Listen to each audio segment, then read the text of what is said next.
6 মাসের চুক্তির বউ পর্ব 4। চুক্তিপত্রে সই করার পর কয়েক সেকেন্ড কেউ কোনো কথা বলল না। রুমের নিস্তব্ধতা ভেঙে আয়ান ধীরে ধীরে চিকটা মায়ার হাতে তুলে দিল। আজই আপনার বাবার অপারেশন হবে।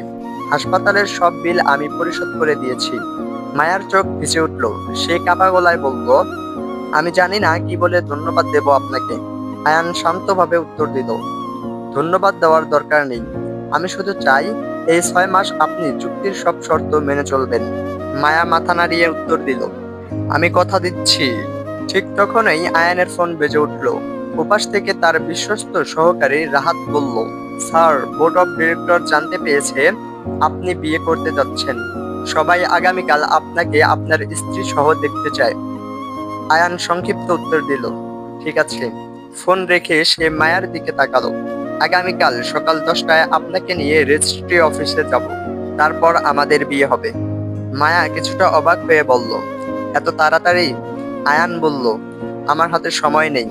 মায়া আর কোনো প্রশ্ন করল না। হাসপাতালে পৌঁছাতেই ডাক্তার এগিয়ে এসে বললেন, আপনি কি মায়া? অভিনন্দন, অপারেশনের সব টাকা জমা হয়ে গেছে। আমরা 1 ঘন্টার মধ্যেই আপনার বাবার অপারেশন শুরু করব। কথাটা শুনে মায়ার চোখ দিয়ে টপ টপ করে পানি পড়তে লাগলো। সে দূরে দাঁড়িয়ে থাকা আয়নার দিকে তাকালো। লোকটা ফোনে ব্যস্ত, মুখে কোনো হাসি নেই, যেন এটা তার কাছে খুব সাধারণ একটা কাজ। কিন্তু মায়ার কাছে আজ এই মানুষটাই তার বাবার জীবন বাঁচিয়েছে। কিছুক্ষণ পর অপারেশন থিয়েটারের দরজা বন্ধ হয়ে গেল।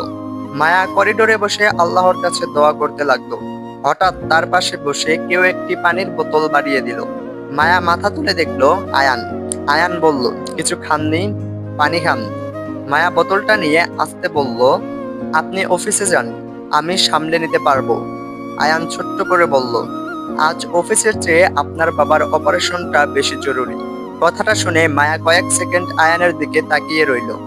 মানুষটা কি সত্যি এতটা নির্দয় যতটা সবাই বলে, নাকি তার ভেতরেও কোথাও একটা নরম মন লুকিয়ে আছে?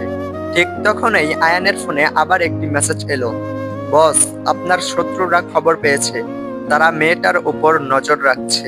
মেসেজটা পড়ে আয়ানের চোয়াল শক্ত হয়ে গেল। সে একবার মায়ার দিকে তাকিয়ে মনে মনে বলল, এই খেলায় তোমাকে জড়াতে চাইনি মায়া, কিন্তু এখন তোমাকে যে কোনো মূল্যে নিরাপদ রাখতে হবে। কিন্তু আয়ান জানতো না, হাসপাতালের করিডোরে এক কোণে দাঁড়িয়ে একজন মুখ ঢাকা লোক তাদের প্রতিটি মুহূর্ত মোবাইলে ভিডিও করে কারো কাছে পাঠিয়ে দিয়েছে। ওপাশ থেকে শুধু একটি উত্তর এলো, আগে বিয়েটা হোক, তারপর ওদের জীবন নরক বানিয়ে দাও।